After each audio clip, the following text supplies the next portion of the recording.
Louisa Gradgrind has become the young wife of mill owner Josiah Bounderby in a loveless marriage arranged by her father. But a new presence has arrived in her life, Captain James Harthouse, a young aristocrat who comes to Coketown as a parliamentary candidate.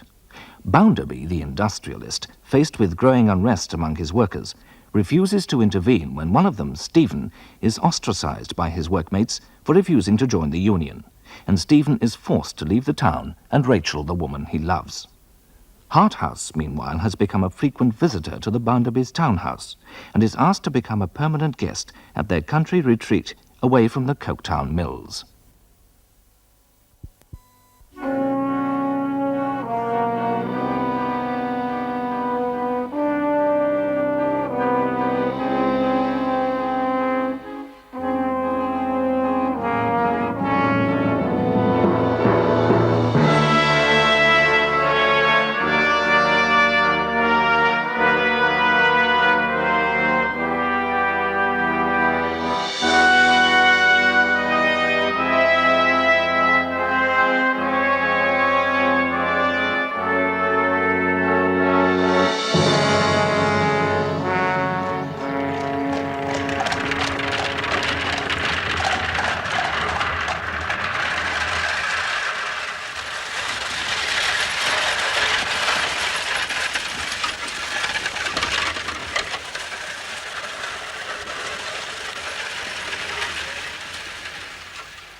Thank you, Lily. Mr. Bounderby's in the sitting room. Ah, Harthouse, come and get yourself a glass of sherry. How'd the meeting go? Let them know where you stand. Oh, hardest work I've ever done. They seem to be taking to you in the town, the word is. Well, I never thought a town of this size could have as many shopkeepers. House builders and druggists and drapers and bakers and butchers. To say nothing of their wives and giggling daughters. I'm sure I've taken weak tea and bad sherry with the entire list of voters 3 times round. Ah, Mrs. Bounderby. Mr. Harthouse? Oh, you've chosen duty, Harthouse. He's a hard taskmaster. Duty's a word for their ears. There's no need to pretend it among my friends. It's a tedious game, Bounderby. One man calls himself a philanthropist, another a moralist, and some other reckons he's a human rights man. The only difference between them and me is that I'm prepared to say that it's all so much worthless wordage. But we all know it is. Quite right. But if the country's got to have all this wordage of yours, and it seems it has for all the profit it all adds up to, it's a good thing that some of it comes from your quarter, since your crowd and mine share the same interests, which are minding the law and the order and the property of the country. That's why I say it's your duty. Well, call it what you like. But I do know that I'm stuck with it. I think the town can count itself very fortunate to have someone so well connected who's prepared to look after its interests. Mr. Harthouse seems to be applying himself admirably to the realities. Oh, yes, I make no pretense to the nobler intentions. It seems, Mr. Harthouse, you pursue all your life without pretense. I believe we all should. If nothing is pretended, everything is the better understood.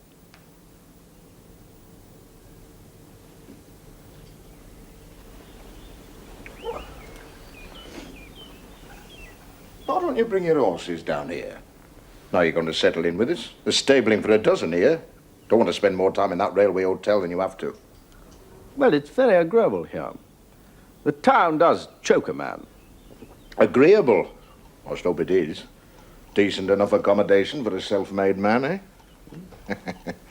No, the town's for work. You can't expect trees and flowers and nightingales in a working town. There were a sight too many flowers here for my taste when I took possession. Turned half an acre of them over to cabbages, helped feed the servants. The man I bought this place from, Nick Hicks, his name is, he lost his way in the manufacturing business. He had no sense at all. Flowers and pictures and all the rest of the frills and follies, that's all he was good for. Started life with all the advantages.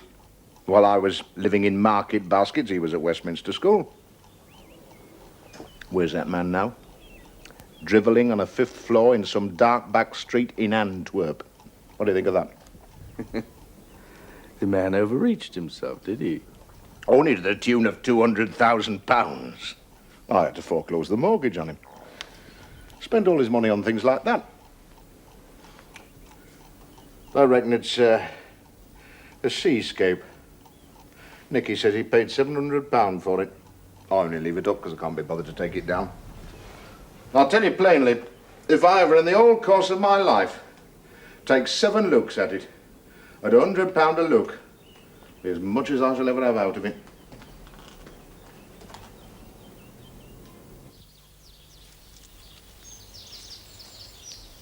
Mrs. Bounderby? I'm so sorry.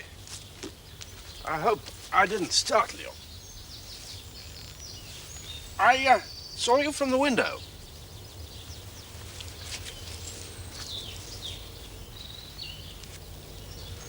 Is this a favorite place of yours? Yes, it is. But you're not intruding. Good.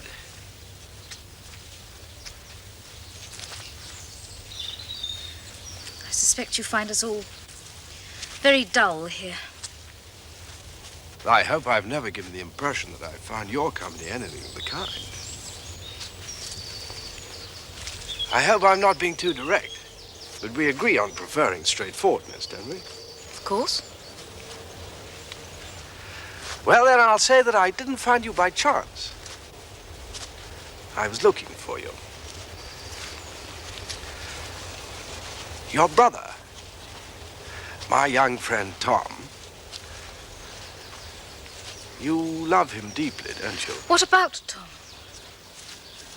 Well, I think you're concerned about him. Because, let me be frank with you, I think that Tom may be gradually falling into trouble. Gambling? Well, it's no irrevocable offense in a young man of his years. Now, let me be frank with you again. I imagine that there's not much confidence between him and his father. No. Nor would I be right in thinking between him and his brother-in-law. Well, then the boy needs help from someone else. Do you know how much he's being pressed for? Has he borrowed from you? When I married, I found he was already in debt. I had to sell some trinkets to help him. They were gifts from my husband. They didn't matter to me. I got rid of them easily. Since then, I've given him in different sums very nearly all the money I've had. And now he's asked for money and I've none.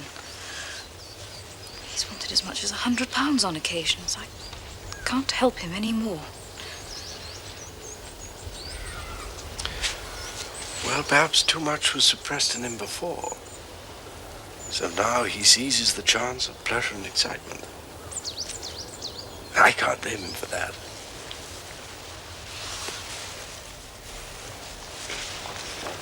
But I cannot forgive him for not being more attentive in every word, look, and act of his life to you. He doesn't value your affection enough. Your devotion to him deserves more tenderness and more love.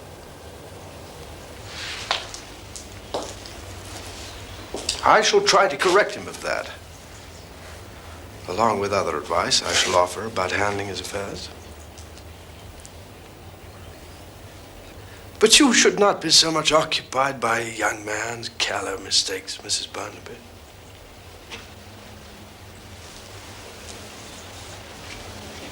Your nature asks for more adult concerns.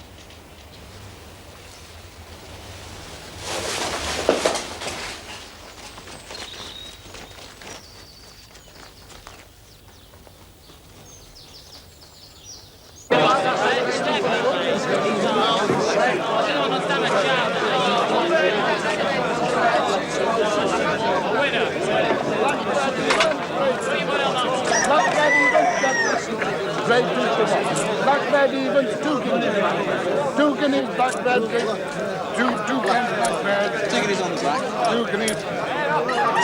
2 on the grey. 2 on the grey. Ah, Mr. Gradgrind. We have something to settle, haven't we?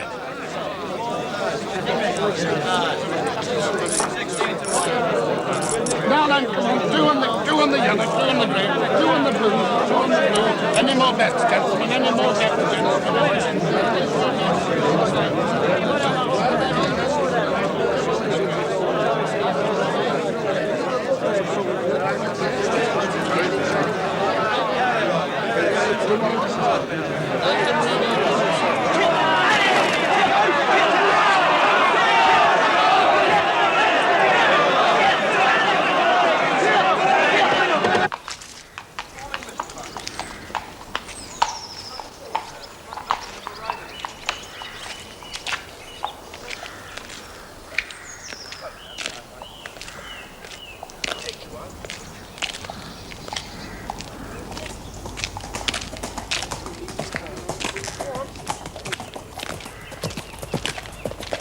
Tom!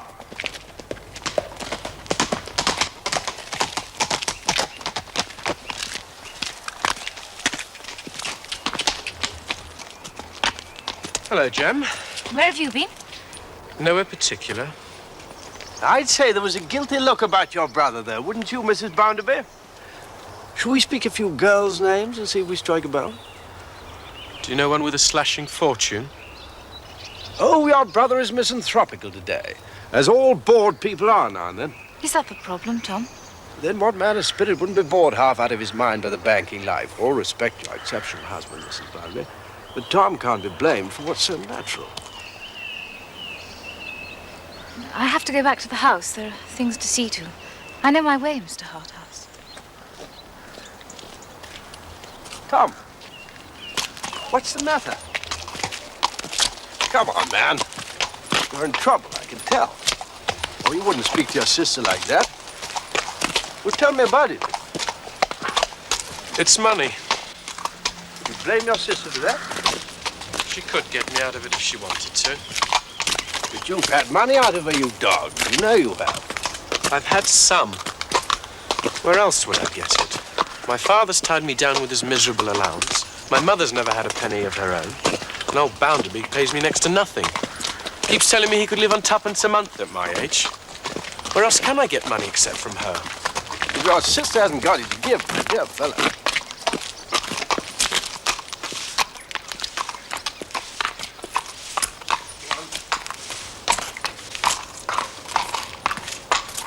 But she could get it.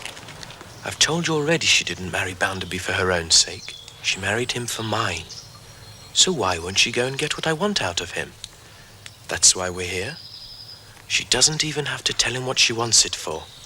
She could get whatever she's a mind to out of the man if she'd only coax him a bit. But she's wrecked the whole scheme. There she sits with him like a stone. She's turning him as cold to her as she is to him. Tom, let me be your banker. But how much do you need? Is it 3 figures? Name the sum. She can help if she wants to. If she'll just deal with him.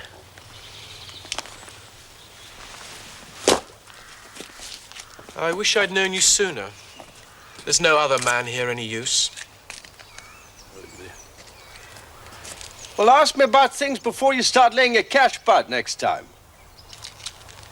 I've seen much more of that side of the world than you. Now then, you do something for me.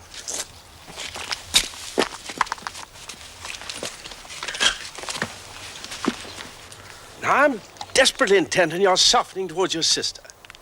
You make yourself a loving and agreeable brother, do you hear? Make the ladies smile again. That's your job. We've bargained then. A letter for you, Mum. From my father? No, he's still in London. It's from Miss Jupe. A man brought it.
Mother? Mother? It's Louisa. Louisa, Mother. Tom is here as well. Mrs. Gradgrind. Mrs. Bounderby's here. It's Louisa and Tom. Sissy.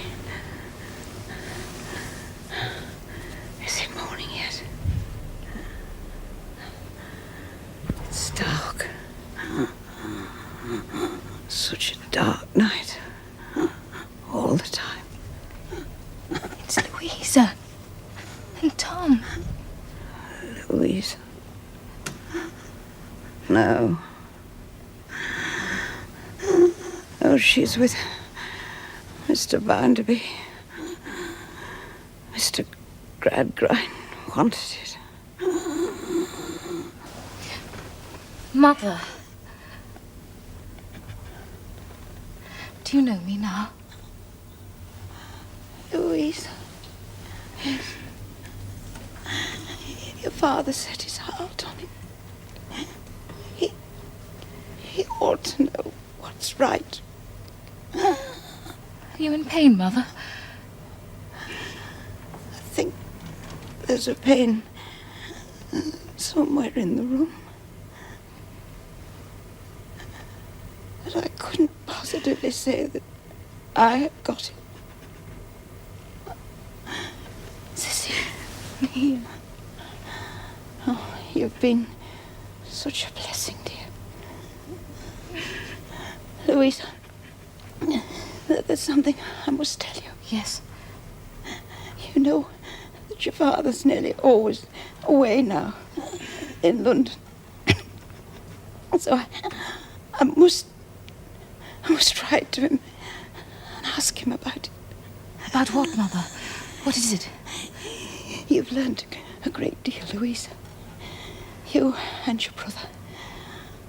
Ologies of every sort. Ologies. Ologies from morning to night. But there's something your father missed out. Or forgot. I don't know what it is. I've often sat with Sissy by me. Oh, Sissy, dear Sissy, and thought about it.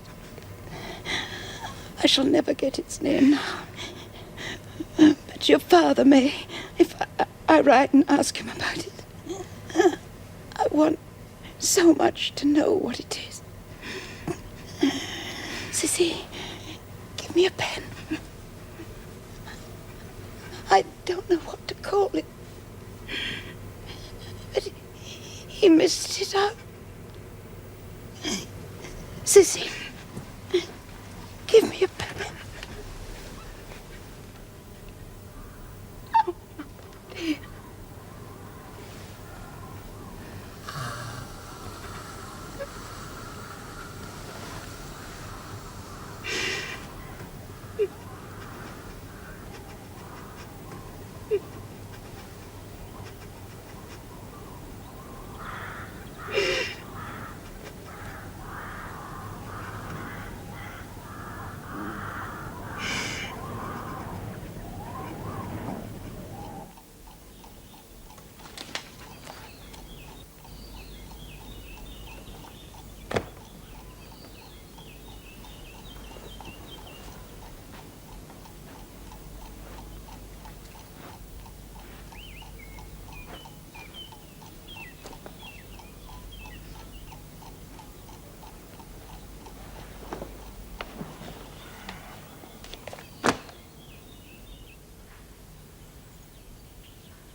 bank's been robbed. Where's Louisa?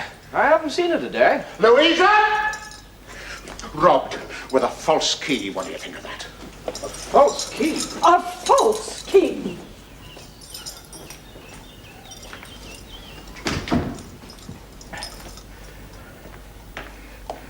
Robbed? Much? Well, no.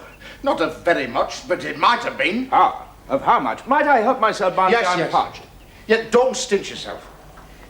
As to how much, if you want a sum, the sum's not so very much, £150, that's how much. But never mind the sum, it's the fact. The bank's robbed, that's the thing to mind. I'm surprised you don't see it.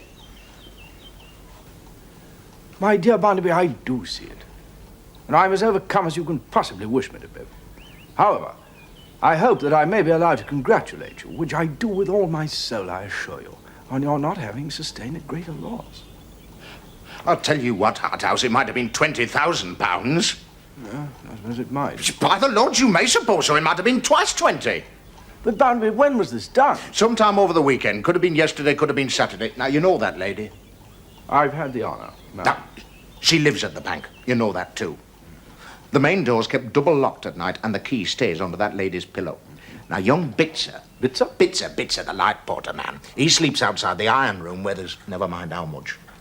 Now, in the small safe in young Tom's room, the safe that's used for the petty cash, there was £150 odd. 154, 7 shillings and 1 penny. Should we just have no more of your interruptions? It's enough that I'm robbed while Bitzer's snoring, and probably you as well. What do you think you're there for? You're too comfortable. That's your trouble, Mrs. Sparsit. Sir, I can honestly say I've never actually heard Bitzer snore. I will say, on winter evenings, when he's fallen asleep on his table, I've heard him what I would prefer to describe as partially choke. I have heard him, on such occasions, produce sounds of a nature similar to what may be sometimes heard in Dutch clocks. Well, while he was snoring or partially choking or Dutch clocking or whatever else he was doing besides being asleep, someone got to young Tom's safe, forced it open, and abstracted the contents. And then that somebody, or those somebodies, we don't know how many, let themselves out by the front door, double-locked it behind them using the false key, and that key was picked up in the street outside the bank at 12 o'clock today. Now, what do you think of that? Barnaby, is anybody suspected? I should just think they were Josiah Bounderby of Coketown's not to be plundered and nobody suspected. What would you say to a hand being in it? What? Not your old friend Blackpot? Surely. Say Poole instead of Potser and you got him. I paid him off, didn't I? And 3 days later he bolted, didn't he? And what's in between? Mrs. Sparsit sees him lurking outside the bank after dark. Not one night, but 2. But that's conjecture, surely. Oh, yes, I know. These hands are the finest fellas in the world, aren't they? I've heard all that before. They've got the gift of the gab. They only want their rights explaining to the Mrs. Sparsit. What warning did I give that fellow? In your presence, when he came to me seeking to know how he could lay aside the ties of his marriage, did I not then tell him that he'd come to no good? Assuredly, sir. You gave him that admonition. You're disturbed, ma'am. And so you should be. You'll stay here a while, ma'am. Recover your nerves.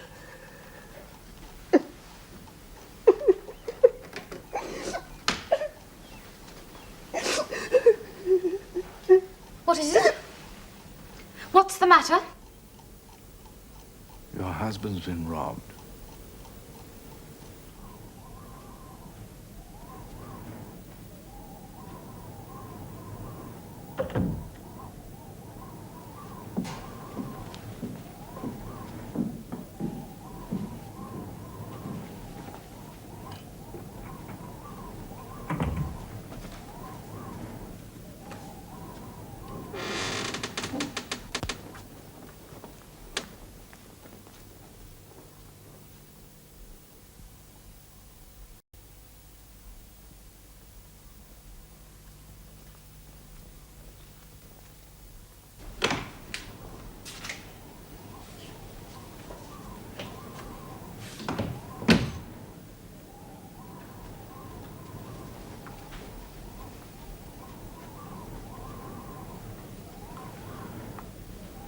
You've been waiting up for me.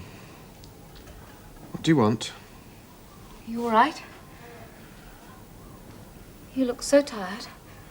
Why shouldn't I be tired? I couldn't get away until the mail train. Don't look like that.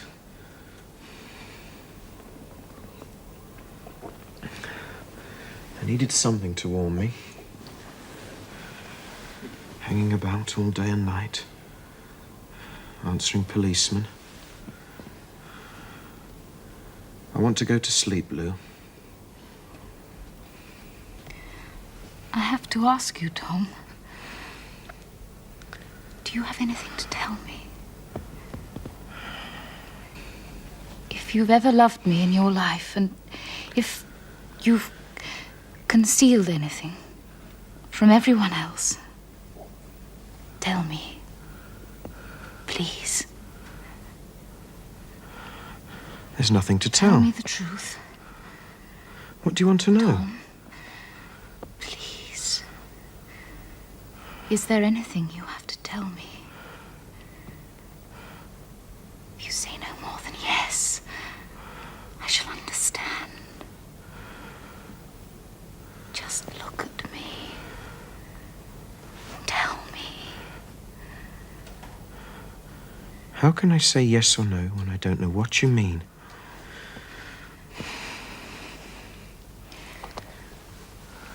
Have you ever said anything to anyone at all about that visit we made?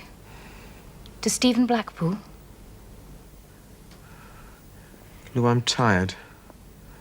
Let me get to sleep. Tom, I'm so frightened.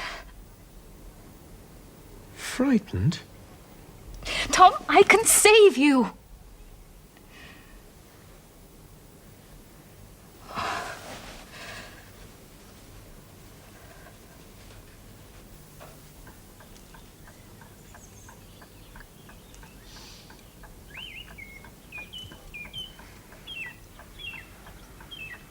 You seem low this morning, Mr. Bounderby. Won't you try your breakfast?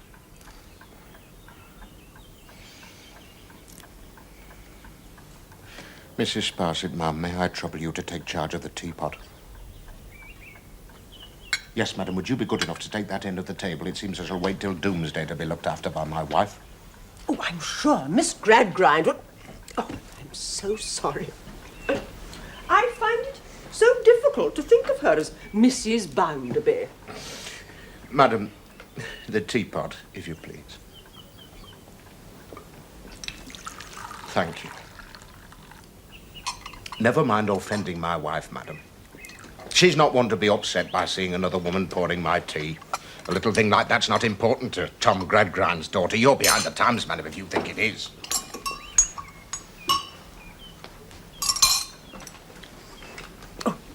Mrs. Bounderby, I'm so embarrassed to be in your place, but Mr. Bounderby was waiting. Stop where you are, madam. Mrs. Bounderby will be glad she's relieved of the trouble, won't you? You can take it quietly, can't you? Of course. What does it matter? Well, it's only that I recalled how precious Mr. Bounderby's time is to him in the morning. Oh, you'll be corrupted with new ideas if you stay long in this house, madam. Tom Gradgrind's children will educate you.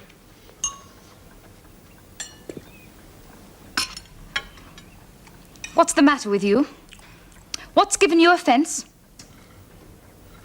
If I'd been given offence, do you think I wouldn't have said so? I'd have named it and asked for it to be corrected, wouldn't I? You know me, I don't beat about the bush. I'm sure no one ever thought you diffident. Or delicate.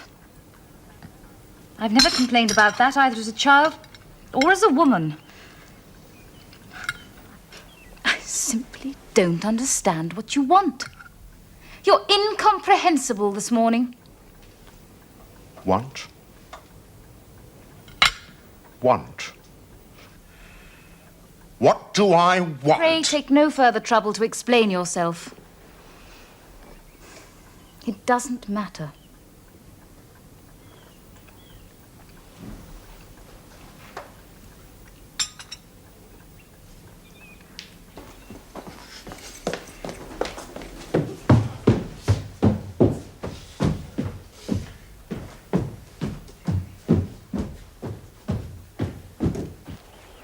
live in a singular world, sir. A singular world, I would say. I recall when I had the honor of receiving you at the bank, you went so far as to say you were actually apprehensive of Miss Gradgrind. Your memory does me more honor than my insignificance deserves, ma'am.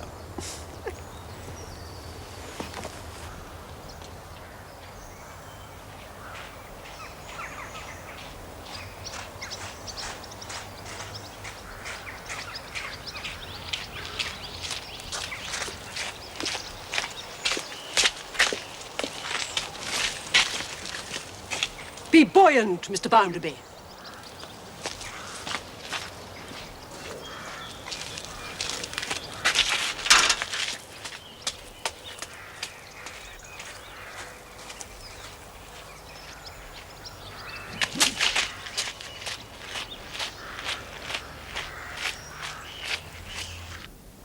It's a bold stroke, but I don't mind spending in the cause of justice.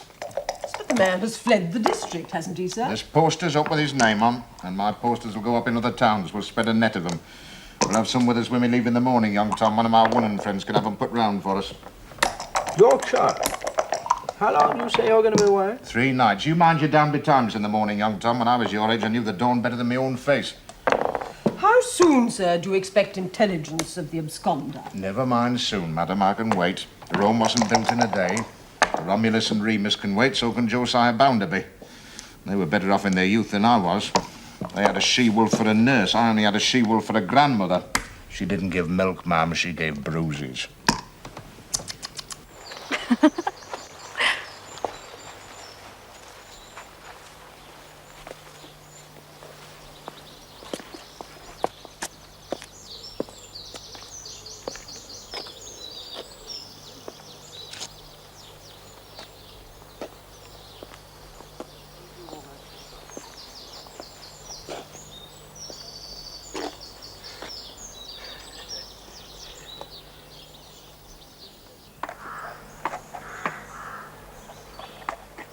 You'll take the night train.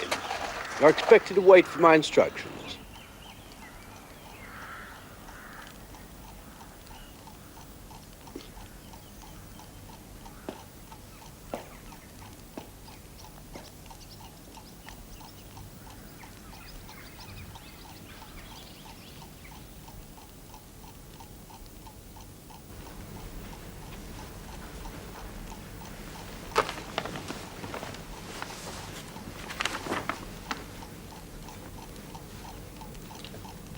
It's very unusual for Mr. Harthouse to retire so early after dinner, wouldn't you say? He's visiting across the country tomorrow. An unusually early start for him. Indeed. I didn't hear him mention it. Should he be asked about his breakfast? He would have asked for himself, if he'd wanted me to arrange it specially for him. Forgive me for labouring the matter, Mrs. Bounderby, but does that mean he will not be taking breakfast? I only ask because it is your custom lately not to preside in the mornings, and if Mr. Harthouse simply doesn't appear, I'm not to know his wishes. Or indeed, if he's already left the house. I'm thinking of the kitchen arrangements. The kitchen can cater as is necessary, Mrs. Sparsit.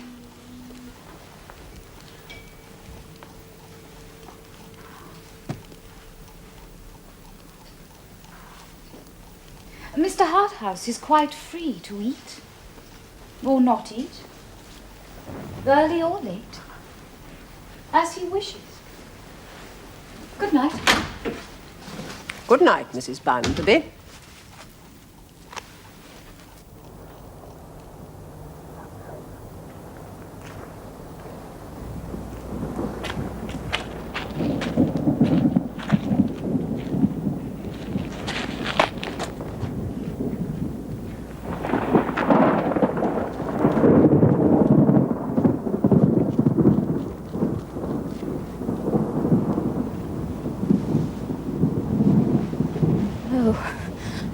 married.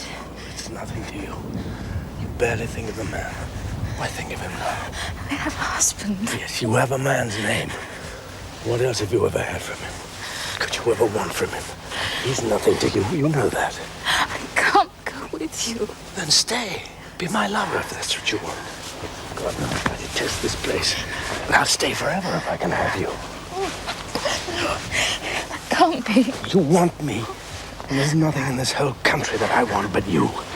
There's another day and a half before I'm back. We could be in London, halfway to Paris by then.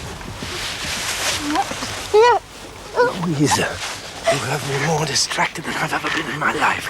And don't turn me away. Oh, dear. Where then? We leave tonight. Together.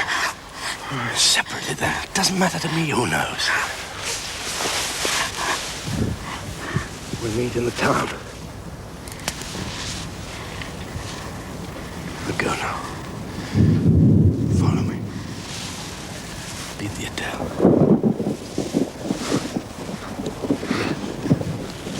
Louisa. Yes.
Father?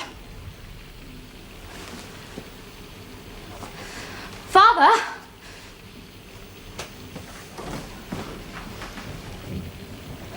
Louisa. I have to speak to you, Father. What's the matter? What is it? You trained me from my cradle. Curse the hour that I was born to that. You gave me life and then took from it everything that might have made it better than a living death. I despise and detest myself for being what you made me. You killed every impulse that might have made me happy. There were hopes, doubts, longings, struggling to be recognized in me. If you'd known that, would you have given me to the husband I now know I hate? All I've had to live by is the belief that my life is short and will soon pass. There's nothing in it worth the pain of trying to change it. No. No. A man has come into my life, the kind I've had no experience of. You know him. You sent him. He's read my thoughts. He knows about my marriage and about me, probably more than you do. I've not disgraced you. But if you ask me now whether I love him, I couldn't truthfully say no. I don't know. I don't know what is meant by love. He's been with me tonight while my husband's away. He's expecting me to go away and join him now and be his mistress. I said yes. I could get here no other way. I don't know that I'm sorry or ashamed or degraded. All I know is your philosophy and everything you've taught me are useless to me now. You brought me to this. You'll find some way to help me.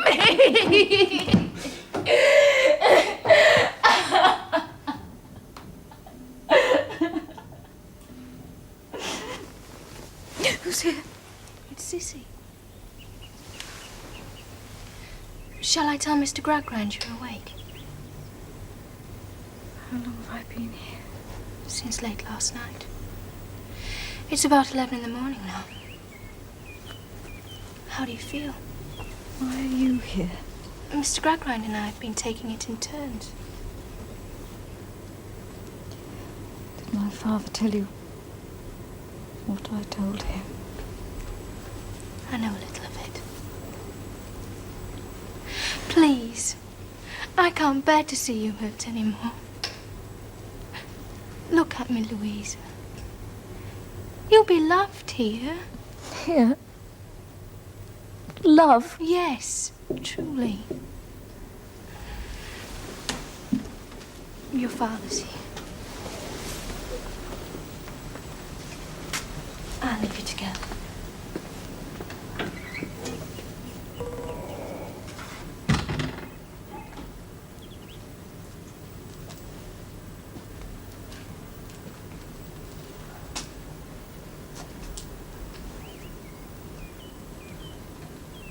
Louisa.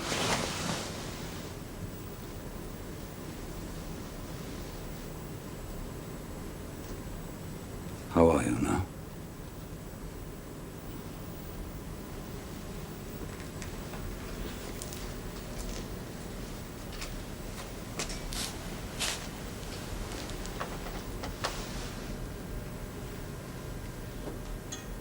Won't you look at me?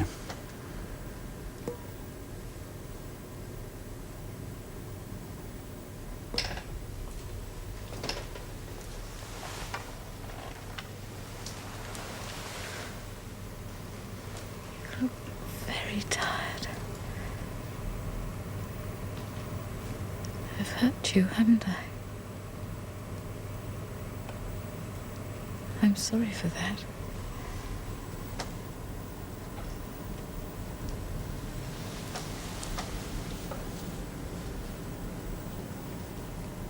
If you'd been able to confide in me before, it would have been better for both of us. I know it wasn't in my nature.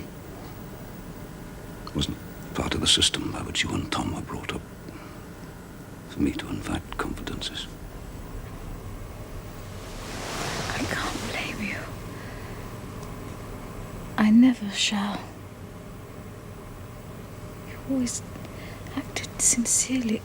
I know that.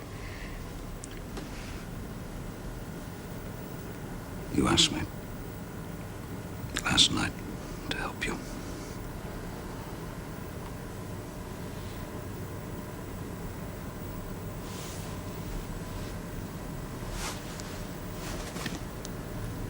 I shall try.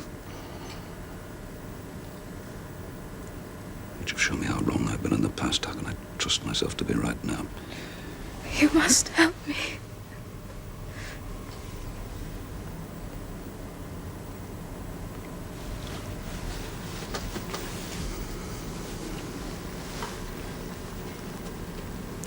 Some people hold. There's a wisdom of the head and another of the heart. I've never felt that. thought the head was all sufficient. But I must trust all my old beliefs now.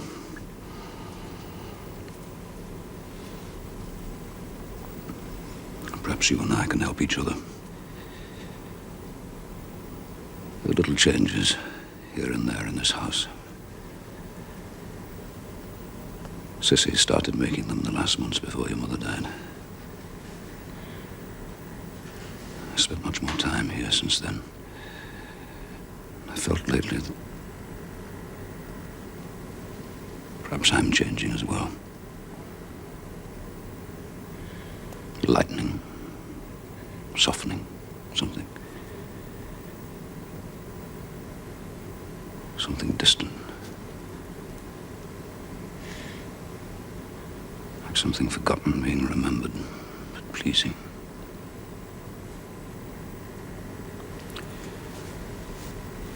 I'm sounding nonsensical.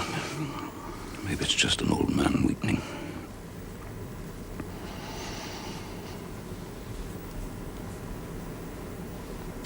But I feel bound to ask because of what I've seen happen to this house.